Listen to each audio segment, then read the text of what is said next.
Some time ago, someone asked me to talk about faith. So because faith is one of the very important factors, especially the cultivation of the 5 spiritual faculties. And the faith is there's a sequence. Faith is actually, you have to have the faith, isn't it? If you don't have faith in the teaching, in the practice, you won't be here, isn't it? And that's why, first of all, you have to have the confidence in the practice, in the teaching, or in the teacher, faith in the teacher, faith in the teaching, and also ultimately to have faith in yourself. You have the confidence in yourself. It's no point that you only have faith, in the teacher, in the teaching, but you think that I definitely can't do it. I'm not a special being. Only those special beings that can practice, that can get enlightened. But actually, each one of us, we have that really inspired me. I remember this in one of the Buddhists mentioned that.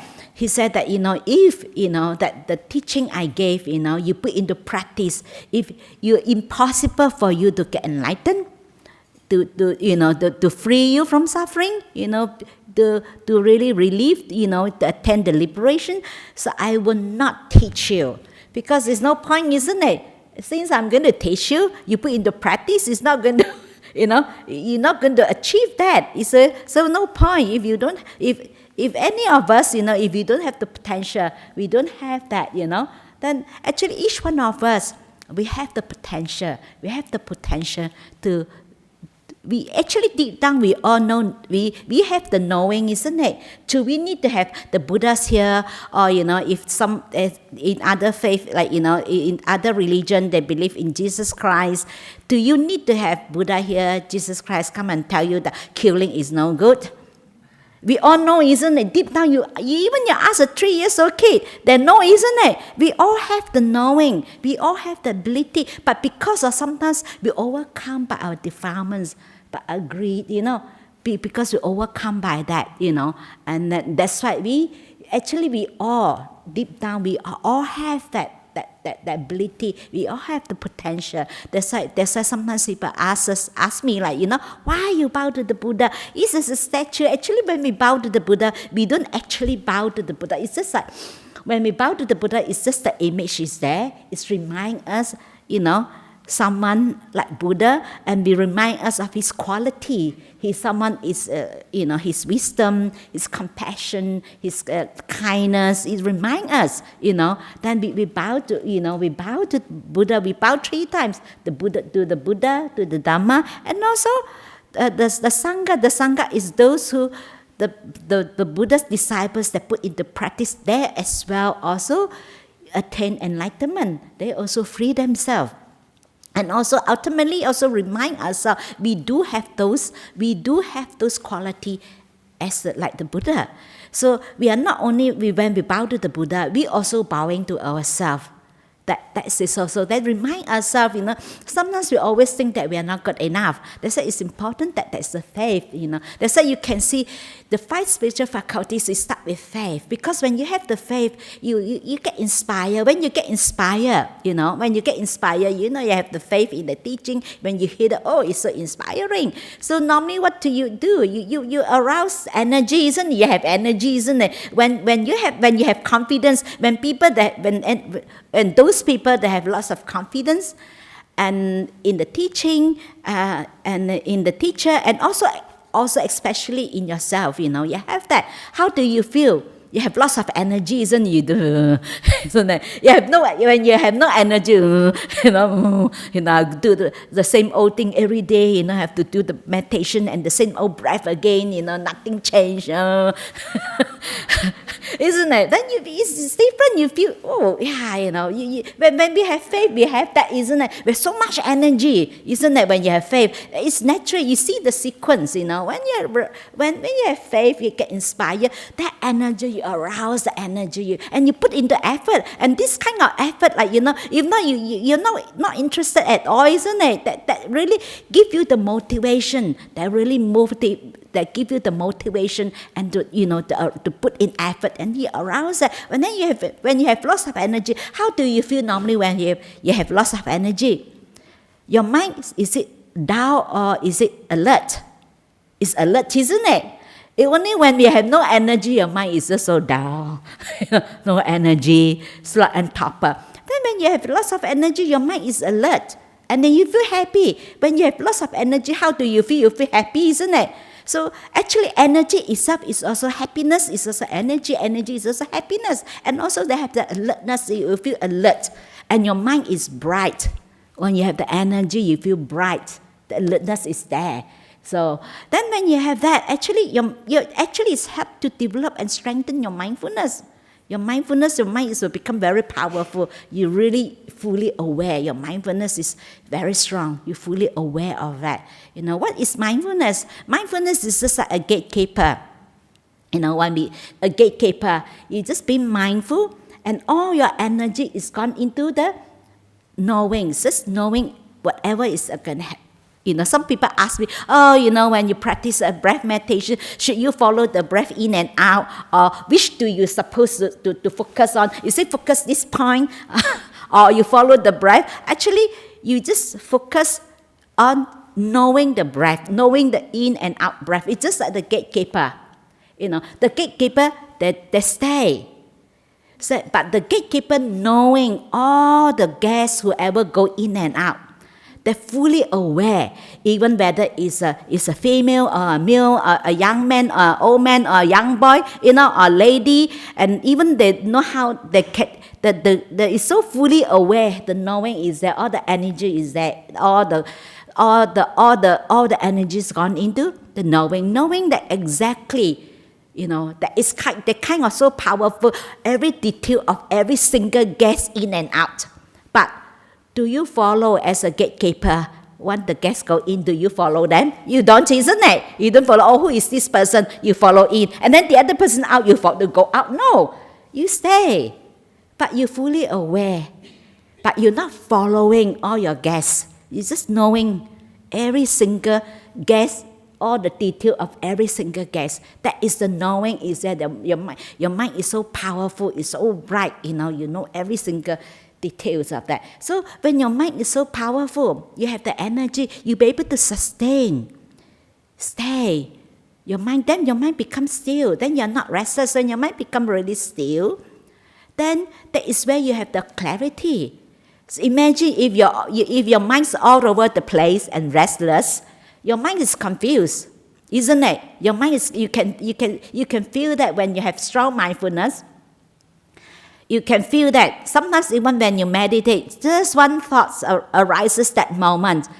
The moment if your mindfulness is strong, you catch it very quickly, isn't it? The moment you catch it, you stop. That means your mindfulness is so sharp.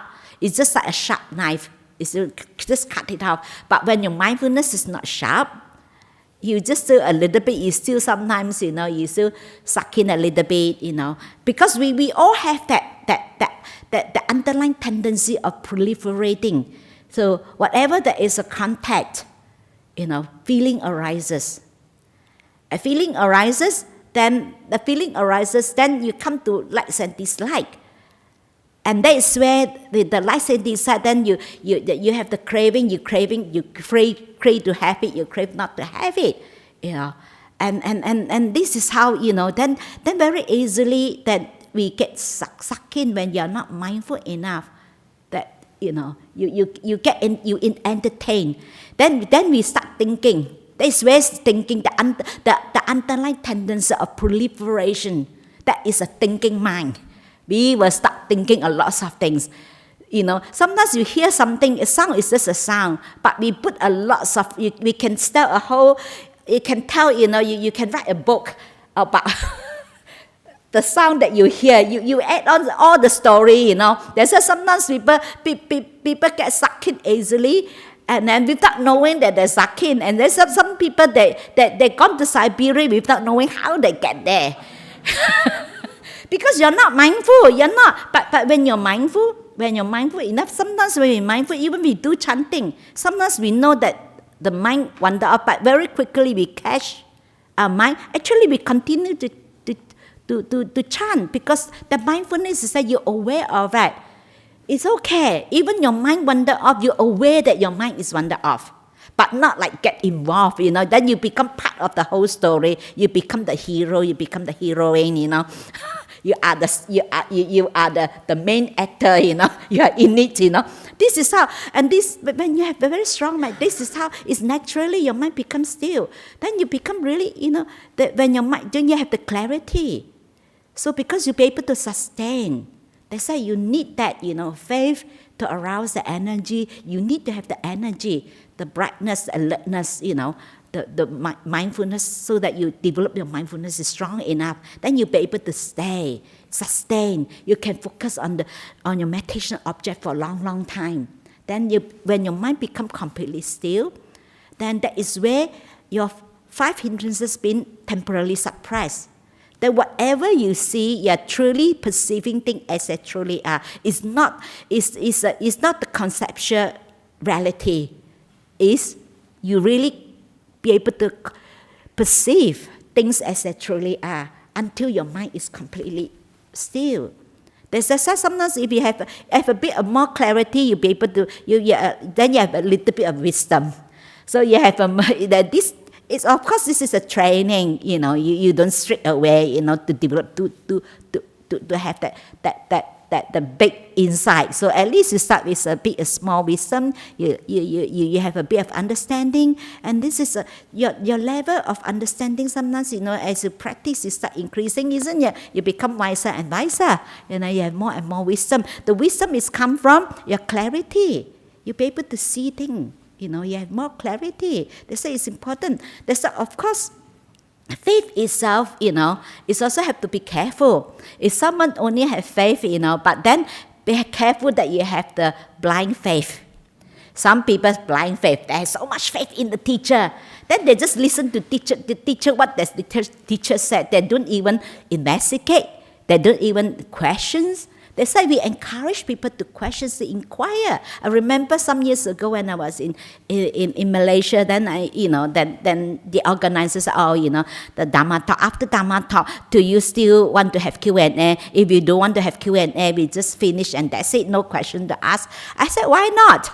I said, I'm not afraid that people challenge me. So they said, you need to challenge. Ajahn Brahm don't care. That is, he's happy that people challenge him. He don't want everybody like dumb, whatever you say is right. He's happy that you challenge, ask questions. Sometimes when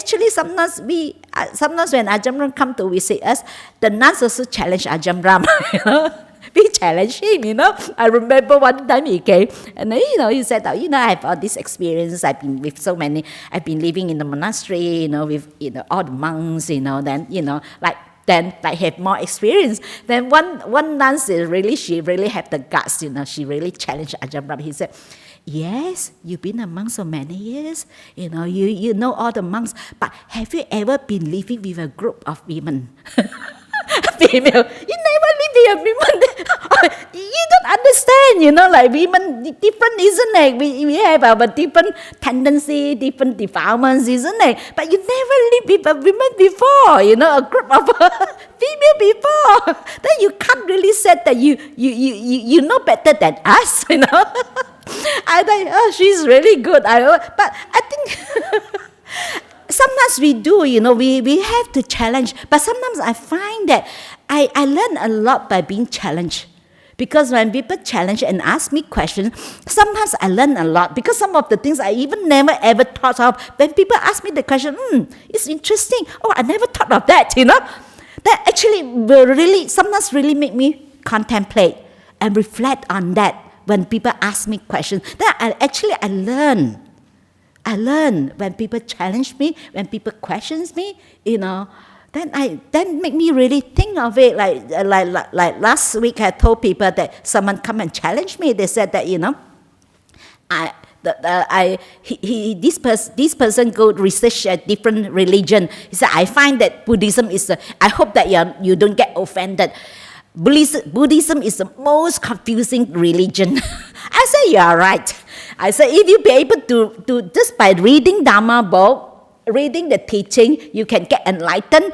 that is impossible. Of course, you confused. I said, you can't. I said, Buddhism is a DIY religion. You have to do it yourself. You have to apply it. You have to put into practice. I said, even, you read all the Dhamma book that teach you, what to do it. I said, it's just, I give this person an example. I said, if you never taste a mango, someone tried to tell you how a mango tastes like, you can only imagine, isn't it? But then, you put into practice, when you have a taste of it, you say, now I understand. What does this mean? That's why I said, you have to put into practice. You have to walk the way. No one can, you have to do it yourself. The Buddha can't do it for you. The teacher can't do it for you. You have to walk the path. But they can give you advice. They can guide you. But ultimately, you have to do the job. It's just have faith in the teaching. In the teacher is not good enough. You have to do the work. And also, it's also sometimes also be careful when sometimes people have so much faith in the teacher that they becomes attached to the teacher, like just being with the teacher. They feel they just like the teacher. The attachment. But then the Buddha sometimes, even during Buddha's time, some monks are attached to the Buddha. Want to being with the Buddhas, and that is attachment to the Buddha. But you have to do the practice. And also, if you have the blind faith. If the teacher is genuine, it's okay. Okay, you just follow instruction. Then they lead you to the right path. But what if the teacher is just a scallywag? Sometimes you can't tell. Some people they can talk really well, but when you live with them, you know who they are. Only when you live with, like the Buddha said, you can't judge someone. The Buddha said, you only sometimes take a few years. I remember one of the monks told me, he said that he followed his teacher for 9 years. He takes him 9 years to really know his teacher. That he's realized, then he leave his teacher, that he realized his teacher is really a scallywag, So he said take him 9 years to see. Sometimes you don't know. I can tell you talk, everybody can talk, isn't it? But can you do it? Isn't it? Doing it is another story. Talking is very good. That's why I call those people a talker. They're talker, they're good talker, they can talk, But sometimes not only talk the walk, you be able to walk the talk. That's why you only believing that only That's why sometimes it's very dangerous. It's sometimes it's very gullible, just only listen, and then without using their own wisdom, their own discretion, that whether it's just simply believe. That's why I really love, the Kalama Suttas. The Buddha mentioned, the Kalama Suttas. The first one he said, you don't believe in anything that just being, you just heard it. You just don't simply believe it just because you heard it, just because you heard someone saying it. But not only heard it, nowadays, internet. There's lots of those articles, Sometimes people have all sorts of articles, Sometimes it's not come from a special, people write all sorts of things, but you don't just simply believe. Sometimes, some people, they self-diagnose, well, maybe I have this illness, I have that illness, I have this, I have that. Oh, because from the internet, they said this, they said that. I said, go and see doctor. I said, go and book in, get an appointment to see the specialist. If you have some, to see GP, get referral and see the specialist. People self-diagnose, nowadays because of the internet, And then I know someone also self-diagnosed, I have this ADD, I have this, I have that. And then they start to label themselves. And I remember someone told me, and this kid said, he labeled himself, He's got this ADD, attention deficiency disorder. Then he said that, I'm having ADD. You have to be kind to me. This is how sometimes the dangerous thing is that you label yourself. Then when you label yourself, you think you have to live up to that, isn't it? If you don't live up to that, it's not you. You think that you're depressed. You label yourself, I'm depressed, then you have to live up that. you have to be depressed. If you're not depressed, it's not you. And this is how we label ourselves, and then we tend to live up to that. We are that, That is the danger. We don't see that, And that's why we don't simply just read and hear, We just simply believe. We have to use our wisdom, our discretion to investigate, to analyze, after observation to look whether it's true. And then the second one, the Buddha said, you don't just believe anything that is in tradition, because it's just been passed down for many generations. I remember when I was young, when I was in my teenager, when I was in my 18, 19 teenager. And then one of the tradition, like the Chinese tradition, when Chinese New Year, is for them, like, it's no good that if you wear black, you have to wear red color. So you know what I did? I wear black. I wear all black.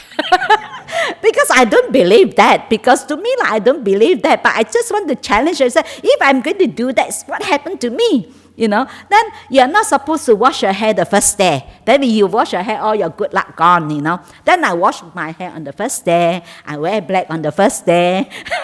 They say, you're not supposed to sweep the floor because all the good luck being swept away. I swept the floor. I did everything they're not supposed to do. I did it all.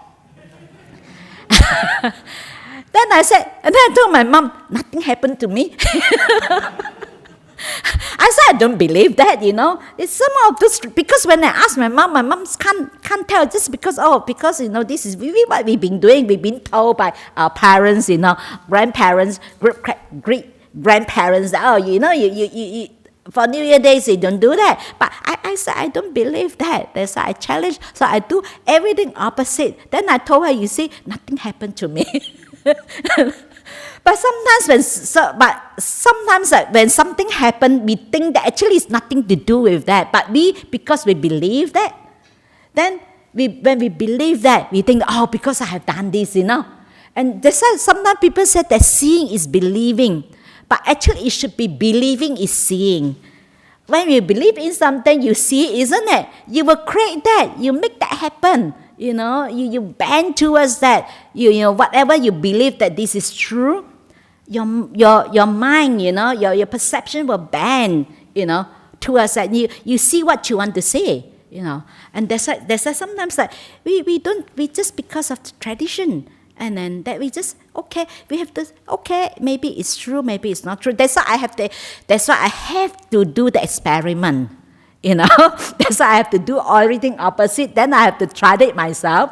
Then, this definitely, I don't believe in this, And then the third one is that you do just believe because as spoken by many, or rumor by many, like many people talking about, or most people doing it, doesn't mean that it must be right, isn't it? Just because of many people doing it. It's like, for example, like taking alcohol is socially acceptable, taking alcohol, But then, actually taking alcohol itself is not immoral by itself. The act itself is not immoral by itself by taking alcohol.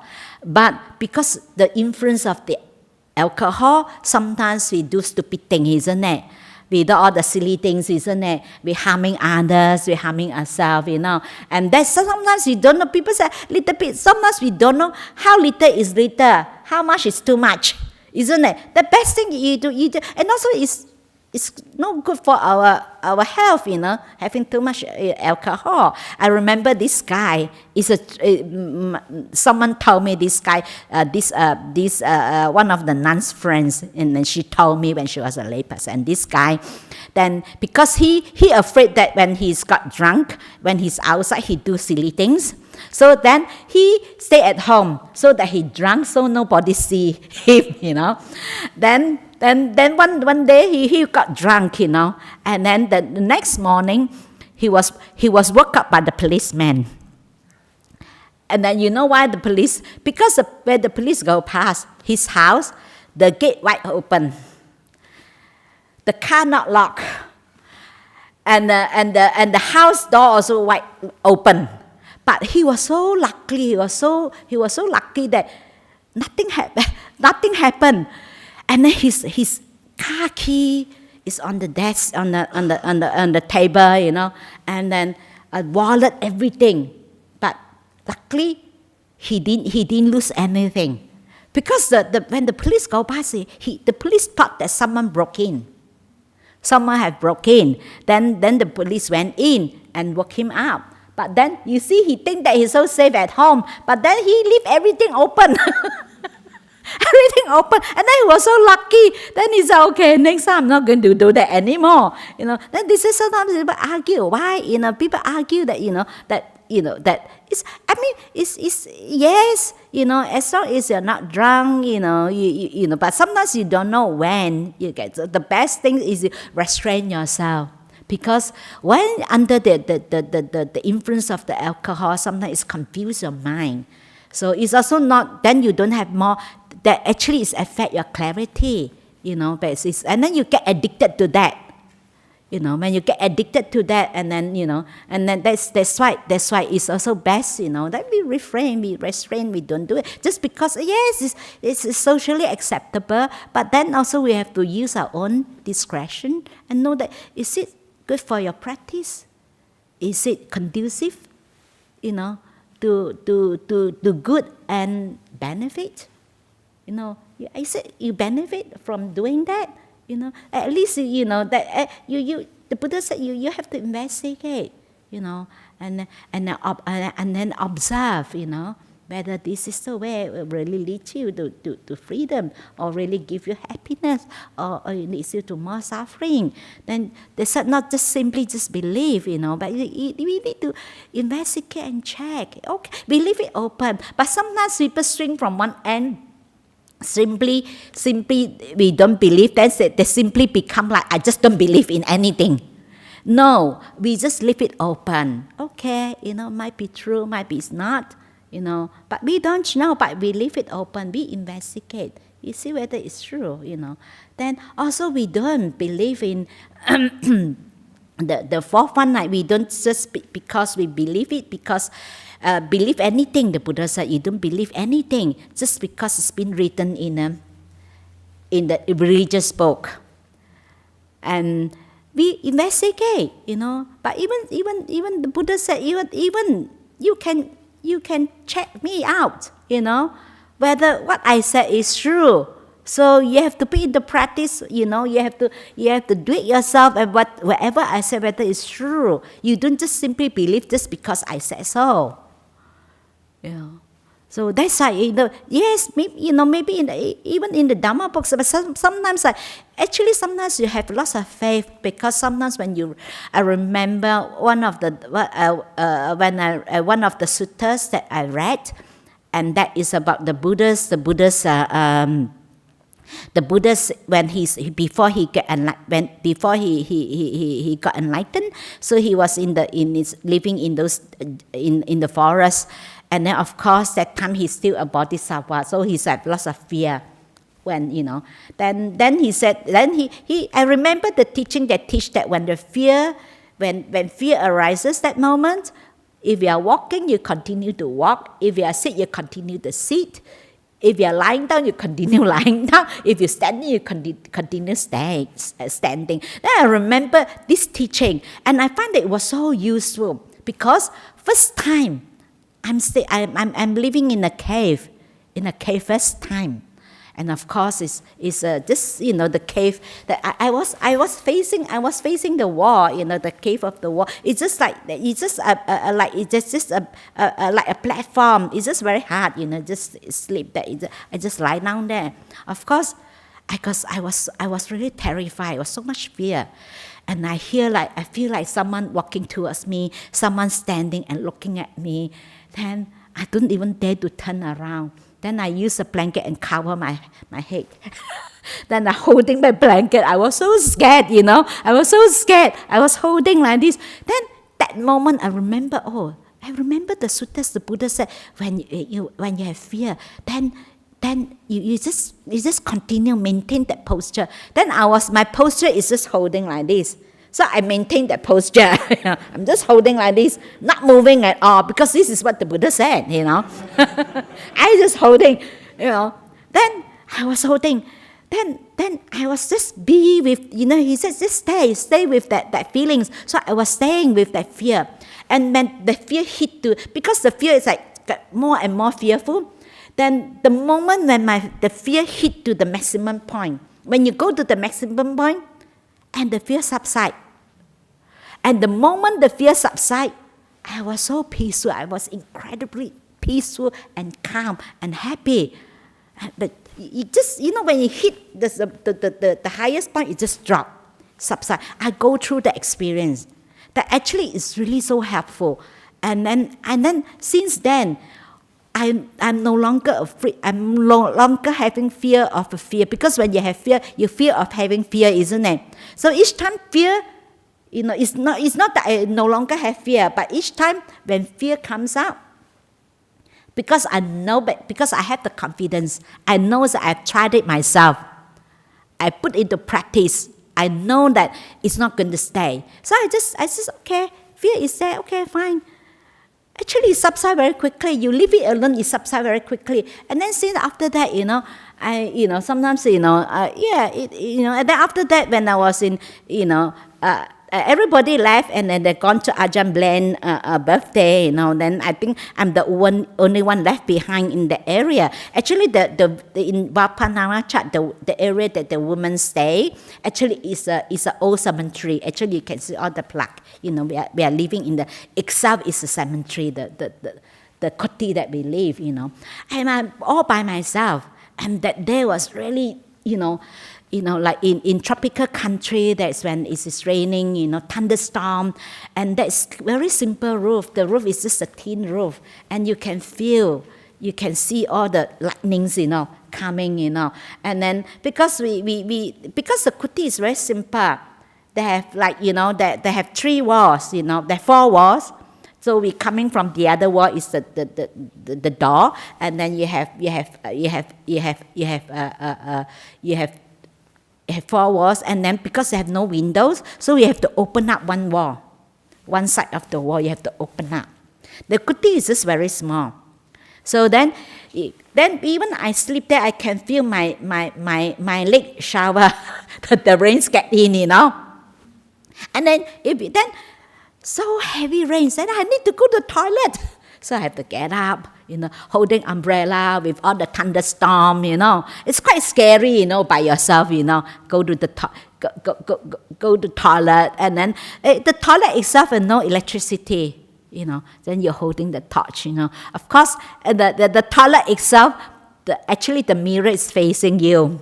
So the moment I opened the door, I was really, it's really scared me, because actually I look myself. Because I thought someone standing in front of me, but actually it's myself is there in the mirror. Then after that it's okay, and I go back, and then it's still really bad. The weather is really bad, because those kuti, the hut is so simple hut, just very thin roof, and you can see that the lightning really gets in. So that's certainly that fear, I have the fear. Fear arises in me that moment. I was thinking, oh my goodness, I'm not going. If I don't know whether people know that I'm already dead here by tomorrow. If I die because of the lightning. Then I said, okay, never mind.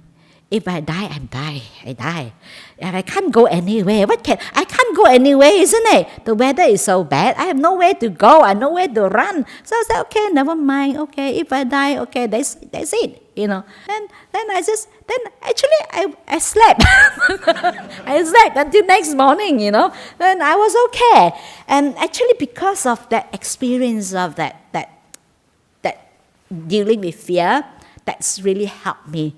Like then after that, whenever I have fear, actually fear don't stay long. I just know that I just recognize fear is there, and then actually it's just stopped by itself.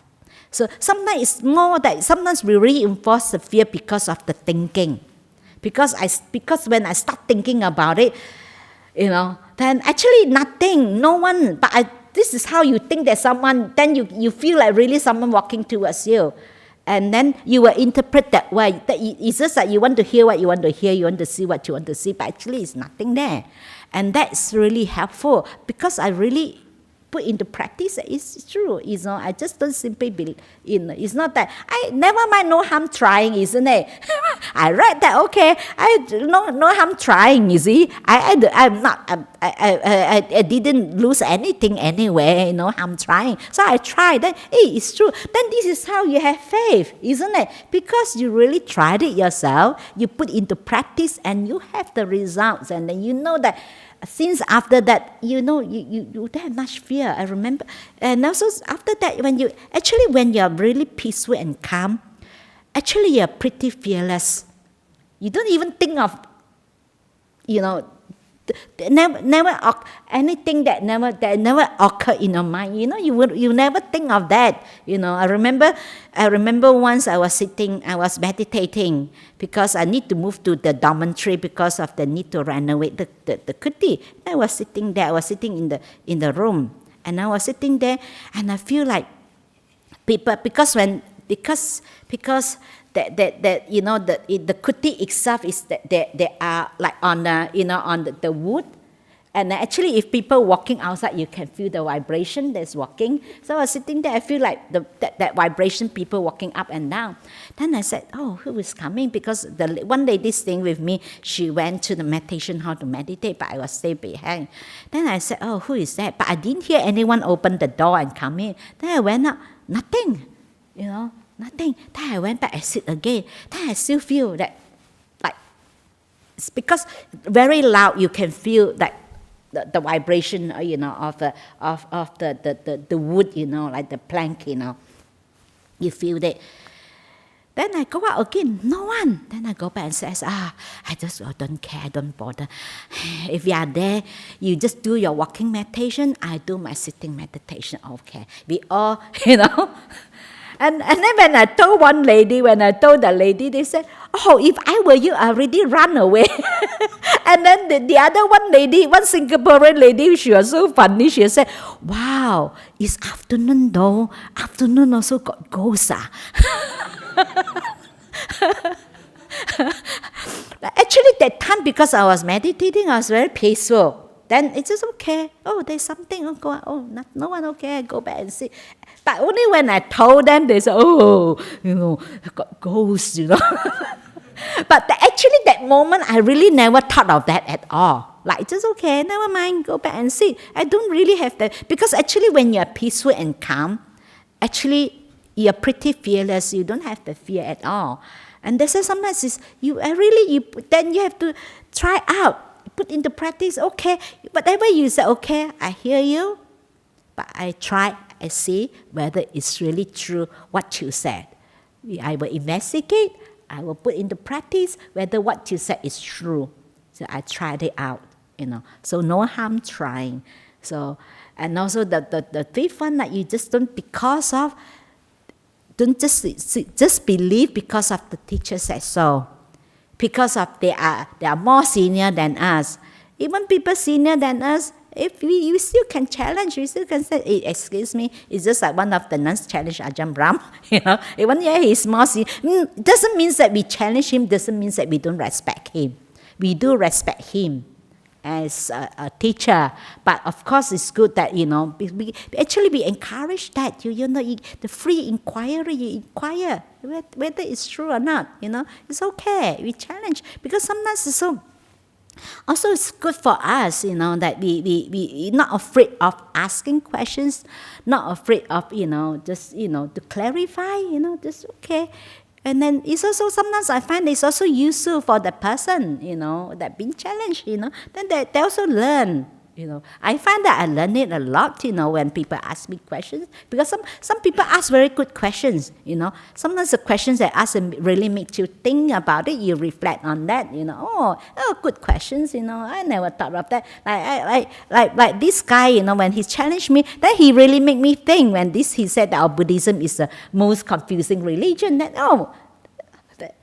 I start to reflect, think about, and then this is how then I start to reflect on that and contemplate, and this is how sometimes it's good that you actually, to me, I learn more, and some of the things I never thought of that make me reflect on that, I contemplate, the Dhamma, then actually I grow more by, by people questioning me, and because of the inquiry. Actually, I'm the one who benefit most. I benefit from, being challenged. I benefit because of people ask me questions. Some of the things I never ever think of that, never thought of that. But I find that it's very useful, They say sometimes okay, it says, don't be afraid. Even Ajahn Brahm, you can challenge him, you can ask him questions. No worries. He will not get upset with you. I think he's happy that that the nuns be able to challenge him. Actually, he's happy with that, rather than be oh yes Ajahn Brahm, whatever you say, yes. Isn't it? He's happy that at least we have brain. We can think for ourselves. We are not just simply or whatever Ajahn Brahm said must be right. No, we were challenged. Then it's good that and then that's why it come to the faith is also that confidence in oneself. And now of course, lastly, we talk about this, when we talk about faith also, it reminds me of the Buddha talk about the three conceit. That I'm better. So people think that they're better. Some people, when they think that they're better, they're overconfident. They think they don't know everything, isn't it? And they know everything. That's why someone told me this person in SES, state emergency services.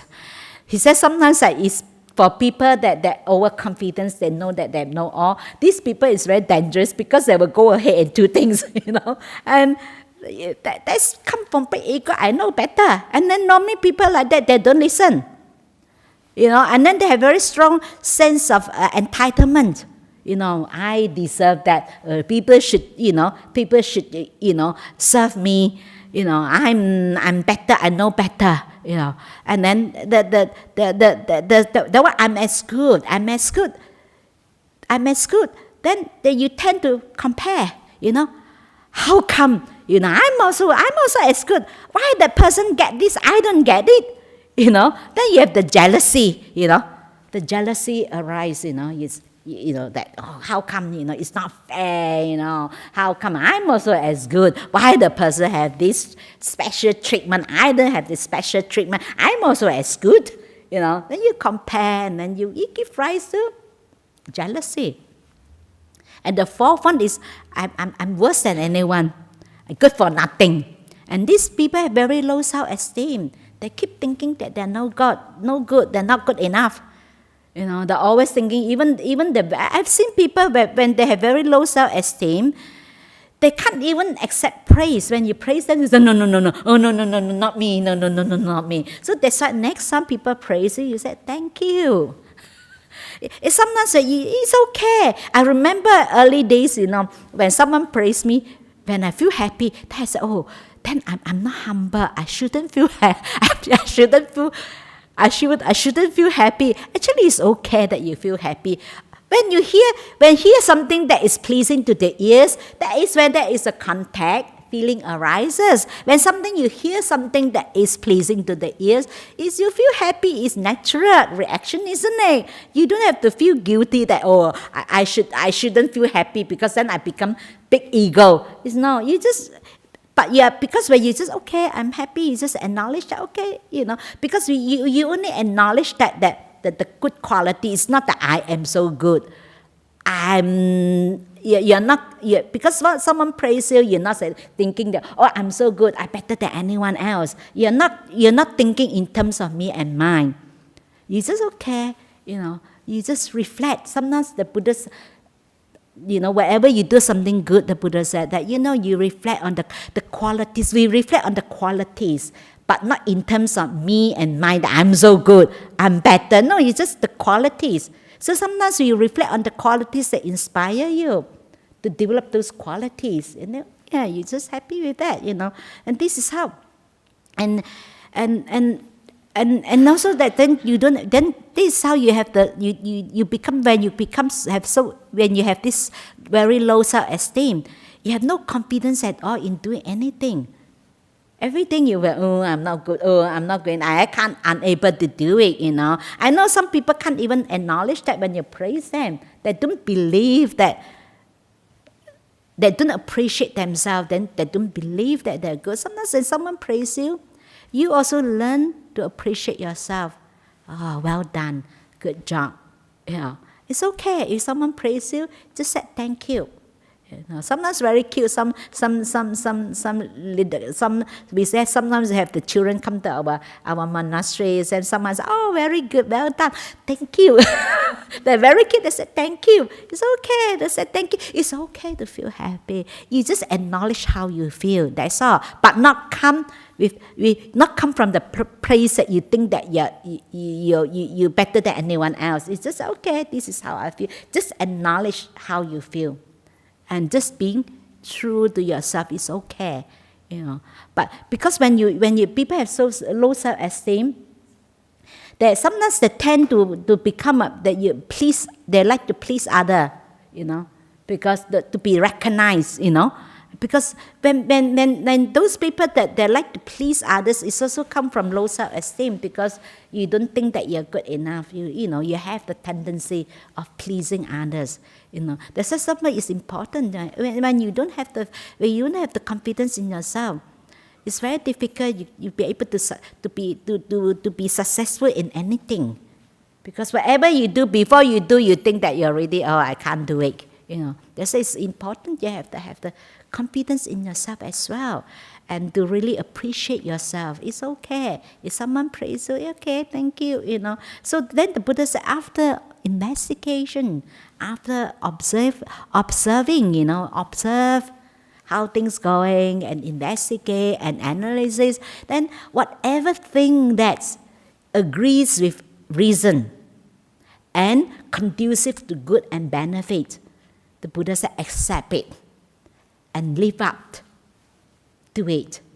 Maybe, okay, this is like, for example, that when we practice, we restrain ourselves, we keep precepts, and then we feel good about ourselves, and be able to restrain ourselves, and then we find that we become a kinder person, happier person, and we can see that our wholesome state of mind increase, unwholesome state of mind decrease, and we see that, it's come for our practice. So okay, then you know that, okay, keeping precept is helping me to restrain, that not harming others, not harming myself, and that is true. That is, then so make sure you keep it.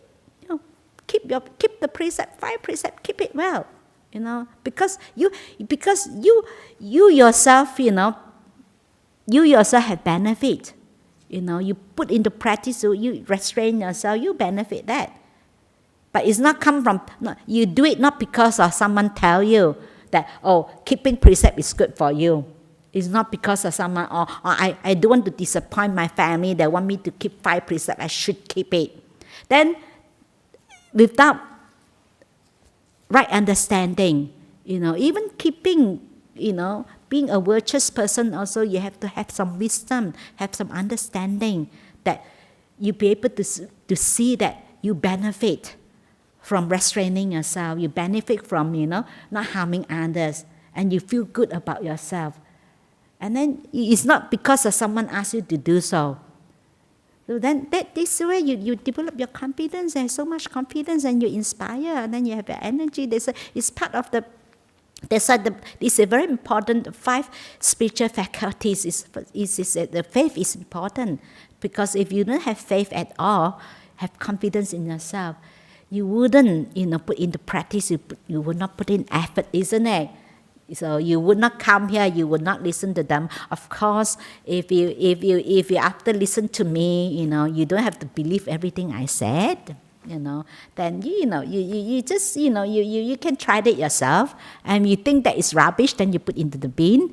So if you think that it's useful, use it. If you think that it's not useful, then put it into the bin. So thank you for listening. Okay.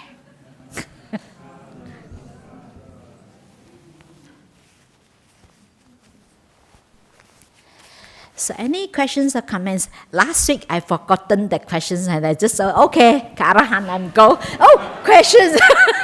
You see, sometimes you make mistakes, no big deal, I'm not going to feel embarrassed because I make mistake.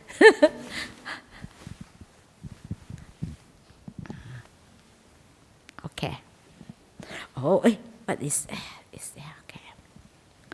How to overcome mental sluggishness in meditation? Should I patiently endure it, or should I put effort in making the skillful mental states up to arise? Actually, sometimes in meditation that you don't try to make things happen. They say it's important that you just, because sometimes people think I meditate and that using too much willpower, and you don't try to do meditation. You do not actually all your effort put into the knowing. Just sit there, relax to the max. Like Ajahn Brahm said, relax. So when you relax, your mind naturally become peaceful and calm. But sometimes because of our sense of self, our ego, we want to attain, I want to achieve jhana, I want to have deep meditation, I want. Then you try to make it happen. No, you just sit there, relax. Okay, whatever happen, thoughts arises, okay, is there. All you need to do is just to recognize, acknowledge, accept how you feel. Whatever happened, is thinking is there. Because sometimes we think that meditation, I shouldn't have thinking. We have to push the thinking away. No, you're not doing anything. You just sit there. Like Ajahn Chah said, you don't have to do anything. Then the mangoes will drop into your laps.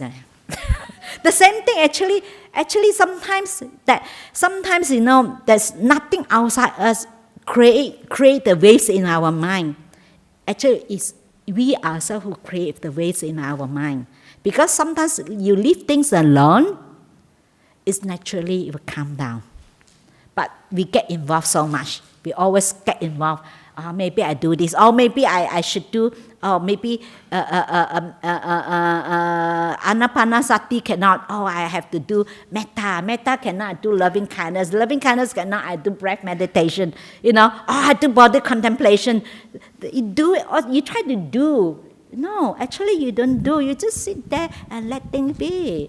So letting go is not try to get rid of things. You let things be. Whatever you experience in this moment, just fully aware of how you experience and accepting it and recognize, acknowledge, accept, forgive. If you have something that, maybe you have anger towards someone, then you forgive yourself, you forgive the other person, or someone come in your mind that that hurts our feelings. You have anger towards that person, you forgive that person, and you let it be.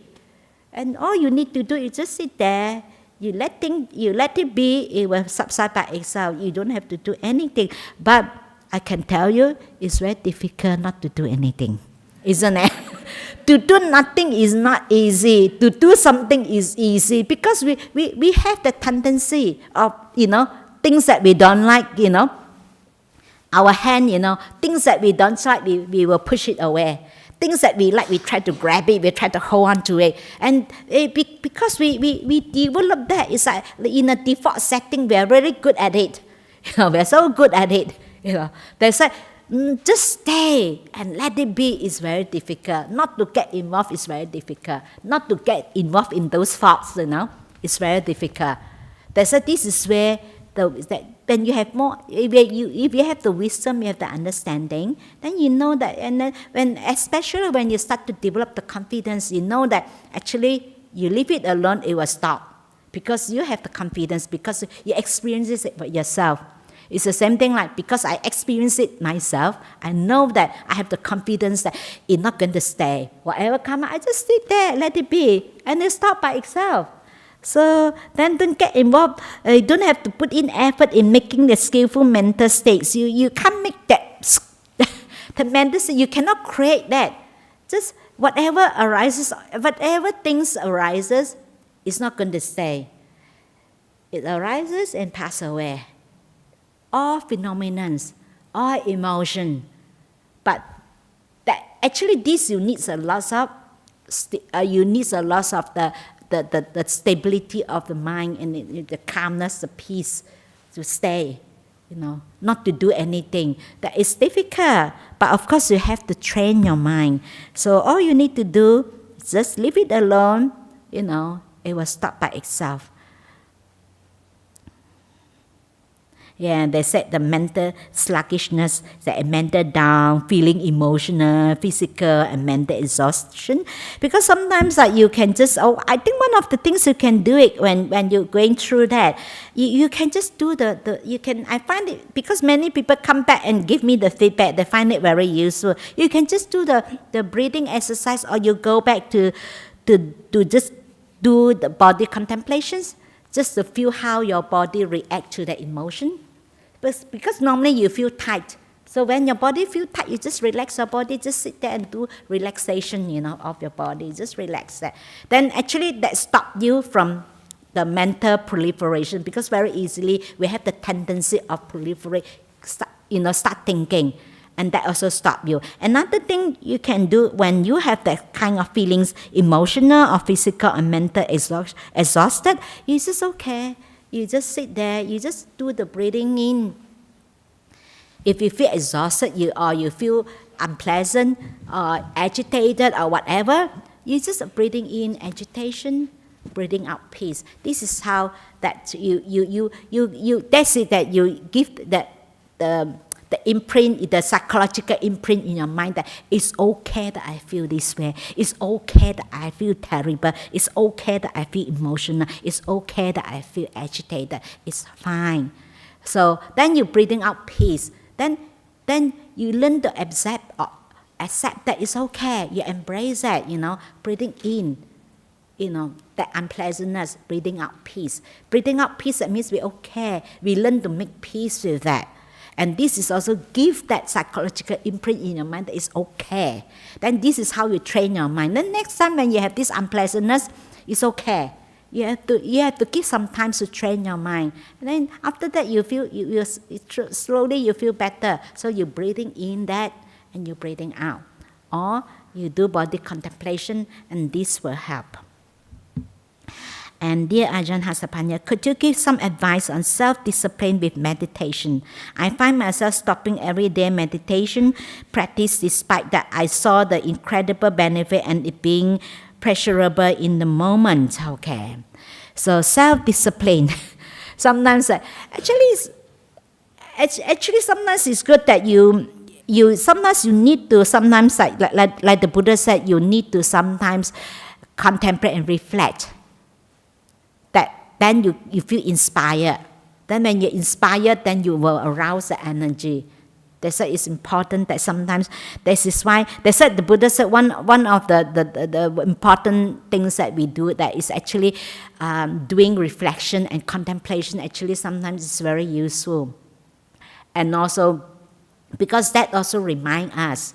Because sometimes, yes, you know that it's good for you, but you have to, when you do the reflection, when you do the contemplation, when you reflect on those qualities, that give you the inspiration. So you feel inspired, then you have energy again. So do contemplation and reflections on those qualities actually will help.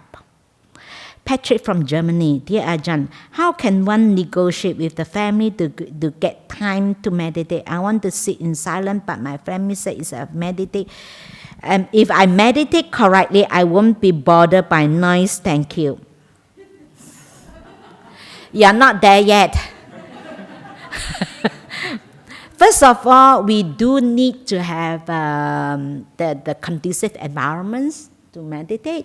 Because you're not there yet. Of course, if someone have really, if someone really easily, some people are very skilled in meditation, they be able to just sit down and then immediately they're in jhana, so what noise they can't hear. Even you bang in front of them, they can't hear. Hey, you're not in jhana yet. Of course, you can hear it disturb. Of course, you take a bit of time. Just tell your family that I'm not there yet. I have to start with where we at. You have to start with where you at, isn't it? Like in my kuti, I have the clock that tick tick tick tick tick. I don't remove it because sometimes when I choose not to listen, actually I can't hear it. Then when I pay attention, I can hear it. But of course, sometimes you're not, you're not there yet, then we just have to accept where we at. We have to start with where we at. We do need conducive environments because it's really helpful when it is quiet. Even when before I become a nun, when I stay, I also meditate. I choose the time. I didn't really tell my families that you shut up, I don't make noise. I wait till until that everybody go to bed, sleep, meditate. Then I get up early, everybody not wake up yet, then I meditate. So I try. Sometimes it's quite difficult, sometimes you just have to find time, that find the suitable time. Sometimes it's very difficult that we want everybody in the family to try to fit in, the accommodate you. So you have to find time. To me, I normally last time I choose the time, for example, everybody gone to bed, at night they sleep, then quiet. I meditate. Then morning I get up early, everybody still sleep. Then I meditate. Then to me I have no problem. After that, how much noise they make is none of my problem, none of my business anymore. So you just have to find time, choose a suitable. Sometimes it's quite difficult, that of course you do need, that peace and quiet. Of course, if you're in a deep meditation, you're in a jhana state, of course, whatever noise also will not affect you. But you're not there yet. Okay, I hope that this answered the person's questions. So any more questions or comments from any one of you? Eddie, okay. Someone, okay. I think that your positions on the self-diagnostic, I think, is very broadly correct. I just like a little nuance on that. We need to be able to identify certain conditions within ourselves before we can actually bring it to a doctor. Yeah. And that needs a level of us being able to introspect on our own experiences and have a level of faith that we are a level of correct, and also in seeing a doctor, actually getting that validation there. I have had experiences of getting 2 health diagnoses that didn't get picked up in my childhood, and it turned out 20 years is how long it took to be noticed. But just today I actually spoke to the same doctor who I identified at least one of those conditions, and I tried to not let my own ego get in the way of the fact that I have been right in the past. And I was thankfully really happy that I didn't let it, because I came with a suspicion of another condition, and it turned out that actually no, the doctor was able to point me in that right direction. So it's like a mixture of being able to be like, is this something that is worth inquiring? Because otherwise, if you don't have that, you won't see the doctor to find the problem. But then at the same time, you don't want to run off to the hills, even if you've got it right in the past multiple times, that you have the perfect insight into yourself, especially without a level of professionalism. Okay. Yeah, because sometimes you do because of they said sometimes even some of the things I said sometimes people come and ask me, then I said, people said, oh, when I stop my medication, I will have this and that. I said, I normally don't encourage people just simply stop the medication. So I said, you always have to go back to your doctor, because I'm not a medical doctor. I'm not in that, I'm not in the position to give any advice because, that's I always ask them to go back and seek for professional help, But maybe I can only help you with some of the, guidance with some meditation or things like that. But some of them you do need medication, or you do need a proper go through diagnosis. I know some people take many months to even diagnose whether, takes months. It's not easily. So we cannot simply, I know sometimes people simply label others, you don't, actually I don't know, that is always leave it to the professional who do that. I think as well, where you were saying with the identity being wrapped up, there is a little bit more nuance in that sometimes it helps with treatment plans. But even with treatment plans, I've seen people become a little bit inflexible in kind of this, I'm this condition, so I have to do it this way, when ends up making it harder for everyone to kind of coexist. So, yeah. They say sometimes it's also very important that when we seek for help, that's to have a little bit of confidence in the person. If you don't trust, it's very difficult. When we seek for help, if we don't have trust at all, then it's very difficult. But then this is also important. You have a bit of trust. Okay, I trust that that they can help me. Let's have the bit of trust. There's a bit that the confidence come in, the faith come in. Yeah. You say, yeah. So thank you for your sharing. Oh, Ajahn Hasapanna, thanks very much for the wonderful talk on faith. Yeah, there are two parts to my question. The first one is, Ajahn Hasapanna, don't you think whenever there is a faith, in something, there is a response, A response, for example, like in the Kuan Yin teaching, is stated, I think, if you have like a faith in Kuan Yin, you pray to Kuan Yin, there is like a Kuan Yin will help you. There is that response, That because believing is seeing. You That's believe right. that you see. Second part, yeah, I was coming to the second It's part. not seeing, it's believing. Believing is seeing. When you believe it, you will make it happen. You will That's see right. it. Exactly. Yeah. So the second part, it's good answer. The second part of the question is, the response is either from like Kuan Yin or from our mind, You believe it, and becomes real. Yeah. You create that yourself. Yeah, yourself. And then So you just want to see what you want to say. That it's happened today. I just talked to one of the nuns. Because one of my brother's friend, his father not well, and then they sent him to all the medical checkup. They said nothing wrong with him. I'm not well. I'm sick. Then until my brother's friends is so fed up with him because they find nothing with him, nothing wrong with him. Going for all the checkup. Then until one day, you know what he did? He just take some Panadol, he just make it into powder and then wrap it very nicely. He said, this one I get it, this medicine I got this for you. It's very, very expensive, You better take it. You try this.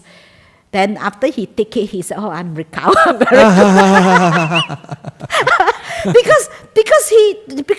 because my brother's friend also he also come to the point that he don't know what to do with him because he said he's not well, so he go to the doctors and they go through all the checkup, check this and they say he's not well here and then go through everything.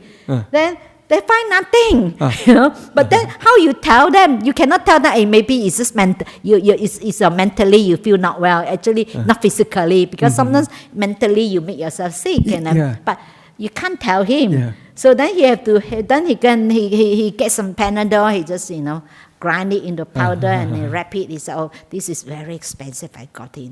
Maybe you try this. Maybe it will help you. Then. Psychologically, so he think that really so expensive, you got it from me. Then he said, I'm okay now, I'm not sick. That's why that is proof that actually nothing wrong with his physical it's the body. mind, Also, sorry, like in the Mahaya teaching, Kuan Yin, they say, you have to think of Kuan Yin really with, like when you recite the sutra, I think, with strong belief. The slightest belief won't work, So you really have that faith. This thing is your mind, creating that, and the mind is foreign of. So you think you're recovering? You really recover. It could change your physical self too. Sometimes people think that it's a miracle. It's a miracle. Actually, they heal themselves. Themselves. You're right. Thank you so much. Yeah. Okay. Thank you. Okay. Any more questions or comments? No more? Any more questions? Oh, yeah, that's one. Bill is there. That lady in front, yeah.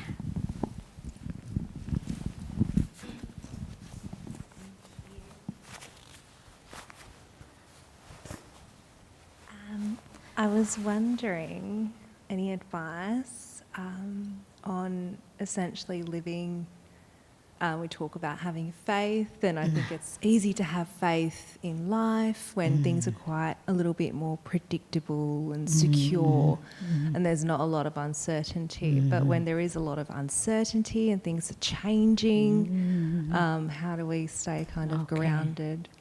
Okay, so whenever that your mind is, when you feel really confused, you are not really, lots of things happening, you're really not sure, and then that's not the time that you try to, I have to make up my mind, I have to make a decision, I have to do this, Actually, sometimes you can just, put it aside, leave it alone, and you just trying to find a place that is to make yourself as peaceful as you can. And then first of all, you have to calm yourself. Say, okay, peaceful, and leave it alone. And then sometimes when your mind becomes peaceful and calm, actually you have the answer yourself. This is a story that's a true story that someone shared a story that there's one of the monks is teaching in the prison. And then they have this meditation session, then he's sitting there and meditate, and halfway, and this one of the prisoners, he got up, and then he went out, then after that he came back again. So then he was thinking that, maybe he's just having a toilet break, So after finished the meditation section, and then he asked him, how are you? Yeah, I'm enjoying the meditation, it's very good, one of the prisoners said, but just now you went out for a toilet break, isn't it? No, because he said, I really enjoyed the meditation, I was so peaceful, so peaceful and very calm and very nice. Then suddenly that because he was designing something, then he was like stuck. Then because his mind is peaceful, and then he got the idea, then he afraid that he forget, he get up, he quickly go and write down. After writing down, he come back and sit again. Actually, sometimes you just make yourself peaceful, calm, and okay, just leave it alone. And actually, when you're peaceful and calm enough, actually you know the answer yourself. You can find ways, The same thing when I decided to stop everything, my business and things like that. I want to become a nun. Then I have to stop everything. But then I have to pay every month rental to keep all the machinery because I was doing a bakery business, But then I have no income. Temporarily it's okay, but I cannot for too long, because you have to keep paying rental to keep those things. Then I still haven't think of how to deal with it. Then okay, then I said, never mind. I just go to have a break. I go to have some go to have meditation retreat, and then I went to Thailand.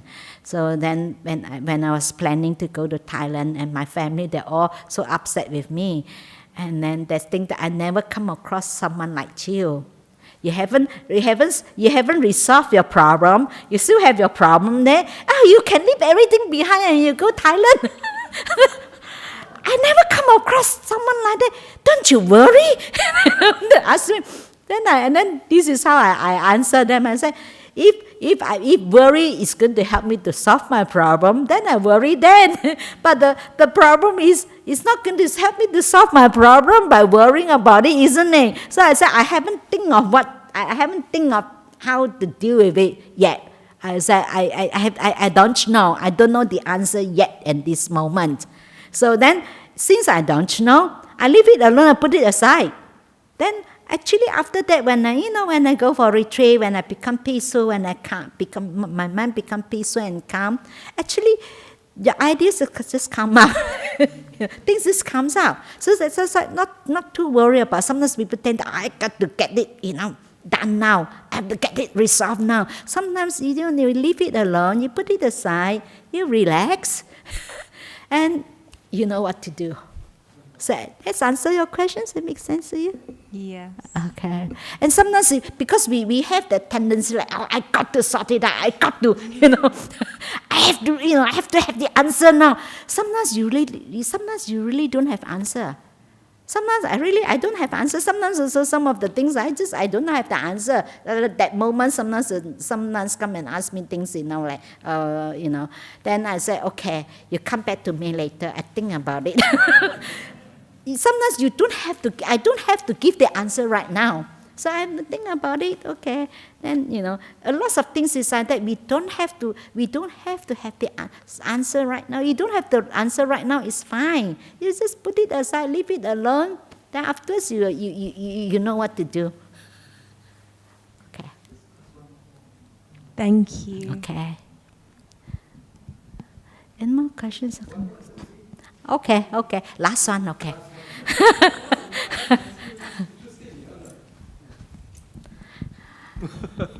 Ajahn Hasapanna, come back to the question of faith again, most people, a lot of people, they rely faith on like a higher power to help them, That's why that God comes in or Kuan Yin comes in, isn't it? Okay? And then that's one thing, okay, like religions, God, okay? And the Buddha says, no, don't rely on a higher power, do it yourself, You understand? So it comes out, like Buddha, do it yourself means the mind, And also, you remember the religious saying, God only helps those who help themselves. So eventually it comes back to you helping yourself on the mind. Isn't it? Yeah. You have to do it, Yeah. Not just blindly. Also, blind faith all comes in on it. Because it's easy, you don't have to do anything. Like sometimes people sometimes, come and ask for advice, they can't make decision, they become they're very indecisive, can you, Then I threw back the ball to them, actually, you make the decision, I'm not going to, because it's very easy, someone make the decision for you, you can blame, anything goes wrong, not my fault. That person tell me to do so, their fault, Then it's easy to blame others, but people, it's just partly also people don't take responsibility for themselves. They just, and also, you do it for me, then something go wrong, it's not my fault, it's your fault. So But the real one is if do it anything yourself, don't turn isn't up, it? You do then Buddhism. the God's fault. Kuan fault. But a lot of people, they need that, Sometimes they're weak, isn't it? They need that fatherhood, to help them to have faith. But then the problem is you're not really understand things. You don't go to the root. That you just blame everything. You just think that other people take for you. But ultimately, you have to go back to the root, to the cause. Yes. Why you come to this point, you have to see that. Yep. And actually, since I was very young also, I don't have the belief. I don't believe. That's why I never buy any lotto. I don't believe in that. To me, I only believe in that you have to work for it. You have to do it. I don't believe that you don't rely on others. That actually everything you have to do yourself. You have to depend. God only help those who help themselves. Do it yourself. You're not dependent on others. What happens if the person died? If it depends on people. If the person died, how? Like sometimes, for example, some parents make the children dependent on them. So what if you die? They can't live. Then actually the best way you help them to be independent, they help them to look after themselves. This is how you love them, to help them to develop the qualities, to develop the inner strength, and to be a beautiful person, but not to rely on you. We might die any time, So don't make someone depend, We don't depend on anyone. We have to, Yourself, Thank you so much. Okay. Thank you. Good night. Okay. So it's Arahant bus.